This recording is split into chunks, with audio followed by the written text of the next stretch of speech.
नमस्कार, बहुत स्वागत है आप सभी का। आपके साथ मैं हूं ममता तिवारी। वक्त हो गया है मारो राजस्थान का। सबसे पहले आपको बड़ी खबर डीग से देंगे, जहां पर युवक ने 2 लोगों को गोली मारी है। युवक ने महिला समेत 2 लोगों को गोली मारी है। आरोपी ने अपनी भाभी और एक युवक को गोली मारी है।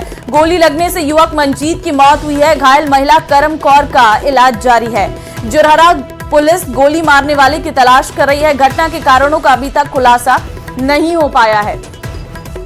तो डीग से बड़ी खबर आपको हम दे रहे हैं, जहां पर ये जानकारी निकलकर सामने आई है कि युवक ने 2 लोगों को गोली मारी है। घटना के कारणों का अभी तक खुलासा नहीं हो पाया है कि किन वजहों से ये गोली मारी गई है।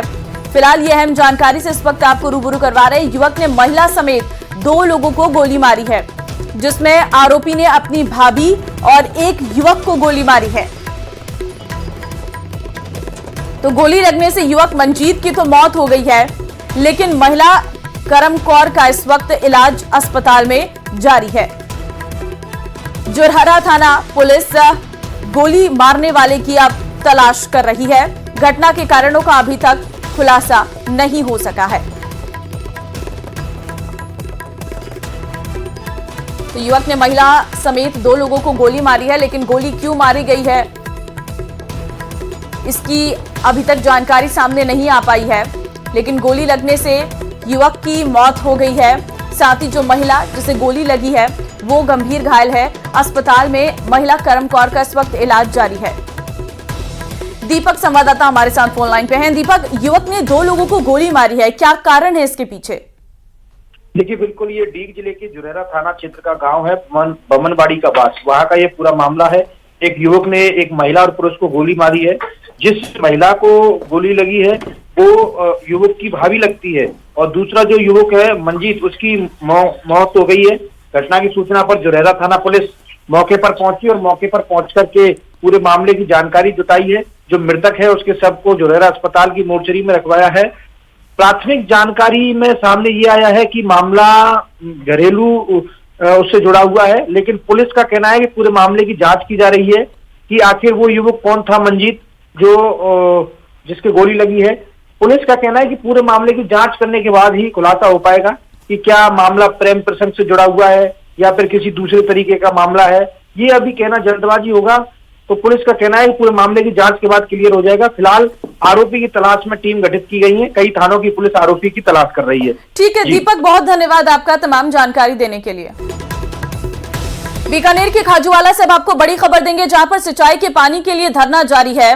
सिंचाई पानी की मांग पर आज किसानों का चक्का जाम। खाजूवाला के साथ लूण करनसर में किसानों का ये चक्का जाम रहेगा।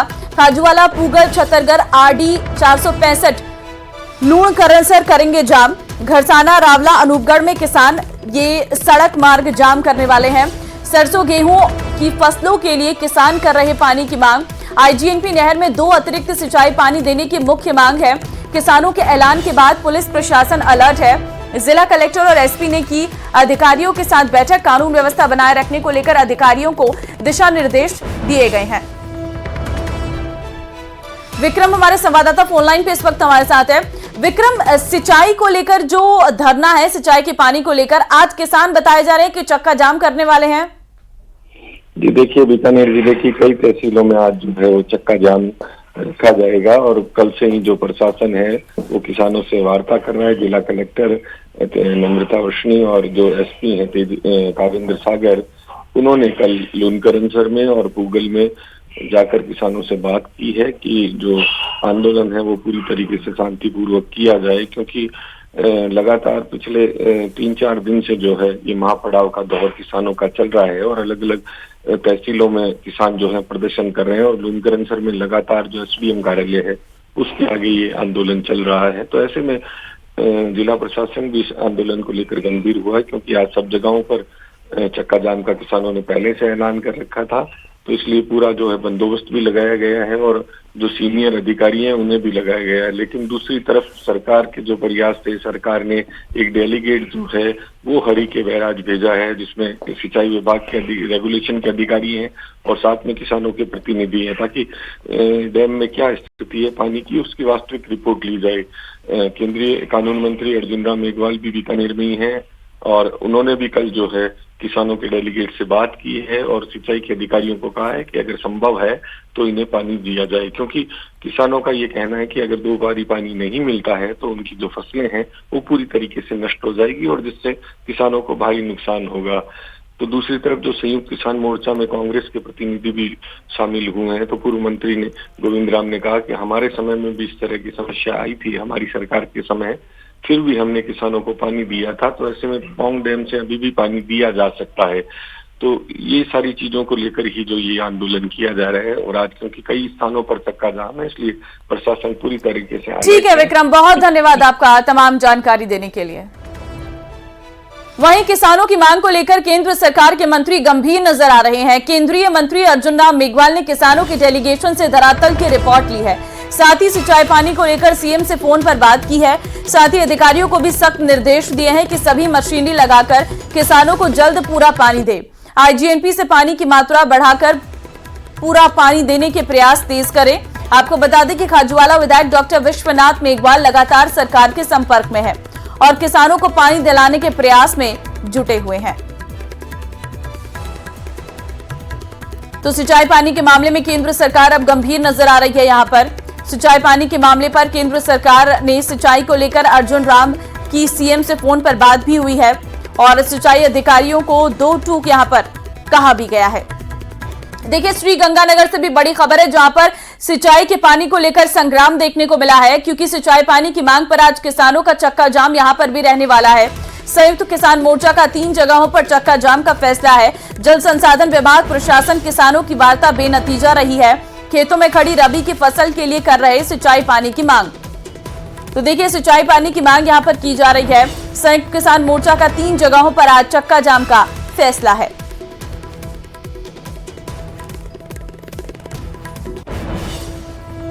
रबी की फसल के लिए कर रहे सिंचाई पानी की मांग ये लोग, और सिंचाई पानी की मांग पर आज किसानों का ये चक्का जाम रहने वाला है। देखिए, सिंचाई के लिए पानी नहीं है पर्याप्त और इसी वजह से किसानों का ये जो चक्का जाम है वो है। पहले से पहले किसान धरने पर बैठे हुए थे। हालांकि यहाँ पर सरकार भी पूरी तरीके से गंभीर नजर आ रही है, क्योंकि अगर किसानों को सिंचाई का पानी नहीं मिलेगा तो आने वाले समय में जो पैदावार है वो नहीं हो पाएगी और किसानों को नुकसान हो सकता है। ये आंदोलन सिर्फ अनूपपुर शाखा का आंदोलन नहीं है, ये पूरे फर्स्ट फेज का आंदोलन है। हमारे संयुक्त किसान मोर्चा के साथी जो है वो लूणकंड सर के अंदर धरना लगा के बैठे हैं। कल उनका नेशनल हाईवे जाम का कार्यक्रम है। हमारे दूसरे साथी पुगड़ और 620 आरडी पे धरना लगा के बैठे हैं। कल उनका भी नेशनल हाईवे जाम का कार्यक्रम है। इधर गढ़साना में हमारा टोल नाके पे जो है नेशनल हाईवे जाम करने का कार्यक्रम है। हमारे सारे कार्यक्रम जो है वो यथावत रहेंगे। कल हमारे तमाम साथियों से बातचीत करके पूरे फर्स्ट फेज का जो फैसला है वो लिया जाएगा। उसके लिए हमने पूरी व्यवस्थाएं करी हुई हैं। पूरा हमारा प्रशासन और पुलिस पूरी तरह से उसके लिए चौकस है। हमने वहाँ पे विजिट भी कर लिया, मैंने और एसपी साहब ने। और सभी किसान भाइयों से भी मेरा यही अनुरोध है कि चूँकि हम भी खुद भी किसान परिवार से और हम इनकी पीड़ा समझ सकते हैं कि इनकी फसल जो पानी की कमी की वजह से नष्ट होने की कगार पे, तो बहुत दुख होता है कि मैं खुद भी किसान परिवार से हूँ। मुझे पता है कि बचपन से ही हम देखते आ रहे हैं कि कभी बारिश नहीं हो रही है या कभी अलग समय पे बारिश हो गई, ओलावृष्टि हो गई तो फसल कैसे नष्ट हो जाती है। चंबा रामगढ़ से अब बड़ी खबर आपको देंगे, जहां पर सड़क हादसे में युवक की मौत हो गई है। अज्ञात वाहन ने बाइक को टक्कर मारी है। हादसे में बाइक सवार की मौत हुई है।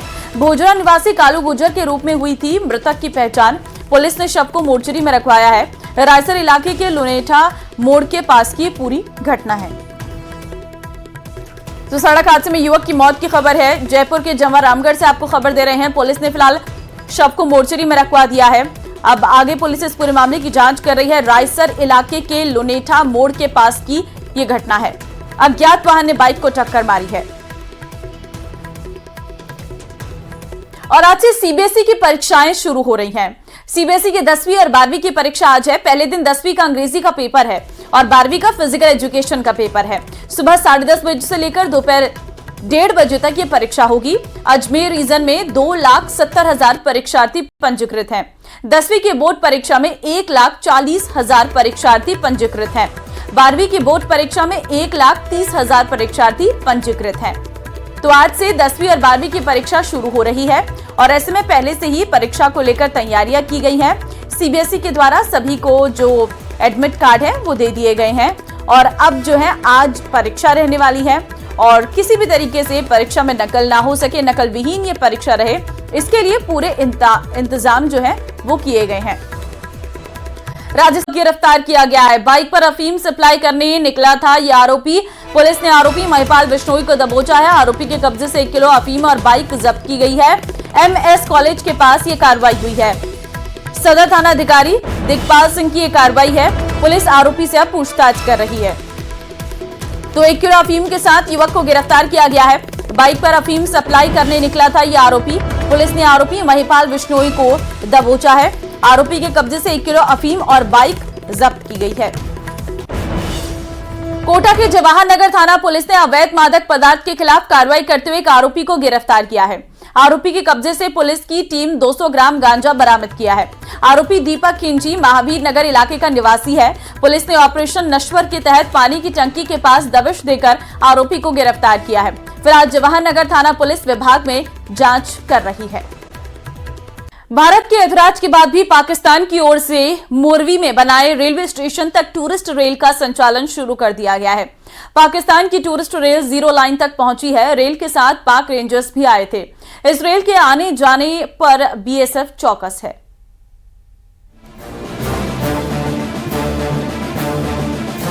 भारत और पाकिस्तान के बीच में 2006 से शुरू हुई ट्रेन थार एक्सप्रेस के बंद होने के बाद में दोनों ही रेलवे स्टेशन, एक तरफ भारत के मोनाबाव और दूसरी तरफ खोखरापार, जहां पर बॉर्डर के नजदीक जो रेलवे स्टेशन था वह बंद से थे, लेकिन अब पाकिस्तान ने उसमें पर्यटन को बढ़ावा देने के नाम पर एक ट्रेन शुरू की है जो पर्यटकों को लेकर के यहां पर खोखरापार पहुंची है, जो कि 9 फरवरी को पहली बार उनका फेरा हुआ है और उसकी सूचना BSF के अधिकारियों को भी दी गई है और BSF के अधिकारी भी इस बात को लेकर अब चौकस हो चुके हैं। भारत के ऐतराज के बावजूद पाकिस्तान की ओर से खोखरापार वर्तमान मोरबी में बनाए गए रेलवे स्टेशन तक टूरिस्ट रेल का संचालन शुरू कर दिया गया है। ये रेल 100 से ज्यादा यात्रियों को 0 लाइन के पास तक ला रही है, जहां से पाकिस्तानी यात्रियों को भारत की अंतर्राष्ट्रीय सीमा दिखाई जा रही है। इस स्टेशन का अवैध निर्माण 2005 में 0 लाइन के ठीक पास किया गया था। ऐसे में अब सुरक्षा को लेकर सवाल उठने लगे हैं। भारत पाकिस्तान के बीच मुनाबाव से खोखरापार पाकिस्तान तक पैसेंजर ट्रेन थार एक्सप्रेस शुरू की गई थी। इसे 2006 में शुरू किया गया था। इससे पहले दोनों देशों ने इंटरनेशनल स्तर के रेलवे स्टेशनों का निर्माण किया था। थार एक्सप्रेस सप्ताह में एक बार जोधपुर से मुनाबाव होते हुए खोखरापार तक जाती थी। भारत ने नियमों को ध्यान में रखते हुए 0 लाइन से 1 किलोमीटर दूर मुनाबाव में इमिग्रेशन सेंटर और रेलवे स्टेशन बनाया था, लेकिन पाकिस्तान ने इंटरनेशनल नियमों को धत्ता बताते हुए खोखरापार में 0 लाइन के ठीक पास में ही छपरे नुमा रेलवे स्टेशन का निर्माण करा दिया। तत्कालीन समय में भारत ने ऐतराज किया, लेकिन पाकिस्तान ने विरोध के बावजूद रेलवे स्टेशन बना दिया। भारत के पुलवामा में आतंकी अटैक के बाद दोनों देशों के बीच तनाव बढ़ने के बाद थार एक्सप्रेस ट्रेन 2019 में बंद कर दी गई थी। तब से दोनों देशों के रेलवे स्टेशन लगभग बंद है। पाक विस्थापित लगातार इस ट्रेन को वापस शुरू करने की मांग कर रहे हैं, लेकिन अभी तक ये ट्रेन फिलहाल शुरू नहीं हुई है। अब पाकिस्तान ने सिंध डेजर्ट सफारी का अंतिम स्टेशन बना दिया। पाकिस्तान ने हाल ही में सिंध डेजर्ट सफारी नाम से एक रेल शुरू की है। इसका उद्देश्य पर्यटन विकास बताया जा रहा है। कराची से यह 2 दिन के लिए चलने वाली रेल का अंतिम स्टेशन मारवी यानी कि खोखरापार कर दिया गया है। ये रेलवे स्टेशन 0 लाइन के ठीक पास में है। सुरक्षा सूत्रों के मुताबिक पाकिस्तान ने ठीक 0 पॉइंट पर यात्रियों को लाना शुरू कर दिया है। ये यात्री पाकिस्तान के किसी भी कोने से आ सकते हैं। भारत में ये इलाका सुरक्षा की दृष्टि से प्रतिबंधित इलाकों में शामिल है। यहाँ पर स्थानीय लोगों के अलावा कोई भी बिना अनुमति नहीं आ सकता। पाकिस्तान के द्वारा ये पर्यटन की ट्रेन अब चर्चाओं में है और BSF इसके ऊपर कड़ी निगरानी रखे हुए है। हालांकि पाकिस्तान की जो फितरत है उससे हर कोई वाकिफ है और उसको लेकर के सुरक्षा एजेंसियां भी अब अलर्ट मोड पे आ गई है कि कहीं पाकिस्तान की ओर से यह पर्यटन के साथ साथ कुछ और मंशा तो नहीं है। इसको लेकर के अब सुरक्षा एजेंसियां सतर्क हो चुकी है और जो 9 फरवरी को पहले फेरे में जो ट्रेन पहुंची थी उसकी भी अब जांच पड़ताल भी हो रही है और उसके ऊपर निगरानी रखी जा रही है और सुरक्षा एजेंसियां भी अपनी ओर से पूरी जांच पड़ताल कर रहे हैं।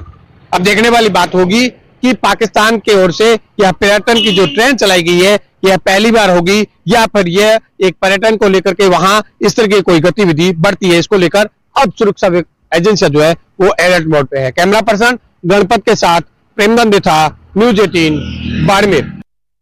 उदयपुर में भारत आदिवासी पार्टी के नेता और बांसवाड़ा डूंगरपुर सांसद राजकुमार रोत ने प्रदेश सरकार पर हमला बोला है। उन्होंने मुख्यमंत्री और जनजातीय मंत्री बाबूलाल खराड़ी का नाम लेकर कहा कि इन्होंने राजस्थान का बंटाधार किया है। रोत ने कहा कि आदिवासियों के कल्याण के लिए 1500 करोड़ का बजट रखा लेकिन 1 रुपया खर्चा नहीं किया और अब नया बजट पड़ने वाले हैं। रोत ने बीएपी नेताओं और कार्यकर्ताओं के साथ उदयपुर में रैली निकालकर जनजातीय आयुक्त को ज्ञापन देकर अपनी मांगों को रखा है। उन्होंने कहा कि राज्य की भाजपा सरकार आदिवासी क्षेत्र के विकास को लेकर राजस्थान को 25 साल पीछे ले जाने का काम कर रही है।